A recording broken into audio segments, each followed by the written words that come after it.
ইনশাআল্লাহ। ভারতকে শায়েস্তা করবার জন্য হিন্দুত্ববাদীরা বাংলাদেশ দখল করবে।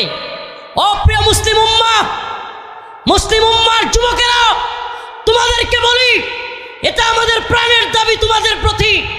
যদি বাংলাদেশকে দখল করা তো দূরের কথা, হিন্দুত্ববাদীদের চোখ যদি এদেশের ভূখণ্ডের উপর পড়ে, হিন্দুত্ববাদীদের বিরুদ্ধে দাঁত ভাঙা জবাব দেওয়ার জন্য তৈরি আছো তো ইনশাআল্লাহ? তৈরি আছো তো ইনশাআল্লাহ?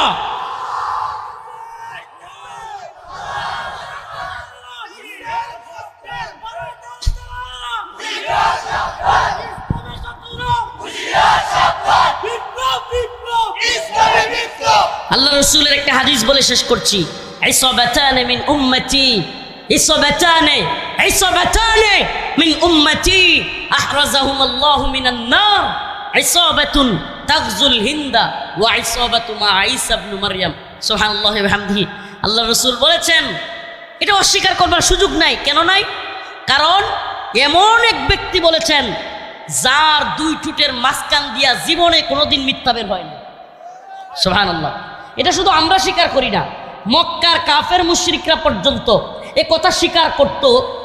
আমাদের রসুলকে তারা পাগল বলতো, জাদুকর বলতো, গণক বলতো, কিন্তু কোনোদিন মক্কার কাফেররাও মিথ্যাবাদী বলে নাই। আমার সেই রসুল বলেছেন, ইসাবাতানে মিন উম্মতি আহরাজাহুমুল্লাহু মিনান নার, ইসাবাতুন তাগজুল হিন্দা ওয়া ইসাবাতু মা ঈসা ইবনে মারইয়াম। আমার উম্মতের দুইটা দলের সাথে যুদ্ধ হবে, আর এই দুইটা দল আমি তাদেরকে জাহান্নাম থেকে মুক্তি ঘোষণা দিলাম।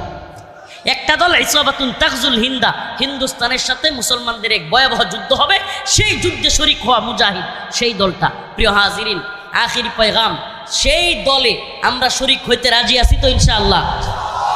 মুসলিমদের দলে শরিক হইতে প্রস্তুত আছি তো ইনশাআল্লাহ? লিল্লাহি তাকবীর, লিল্লাহি তাকবীর। এই দিল্লি না ঢাকা, দিল্লি না ঢাকা, আপোষ না সংগ্রাম, দালালি না রাজপথ, গোলামি না আজাদি, গোলামি না আজাদি।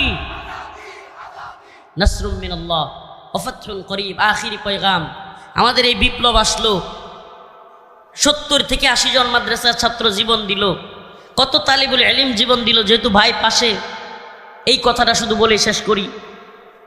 আমরা এখন দেখতেছি প্রথম আলো সহ হিন্দুত্ববাদীদের দালাল কিছু মিডিয়া, আলেমদের, ছাত্রদের, মাদ্রাসার ইসলামপন্থীদের এই যে এত বড় ত্যাগ,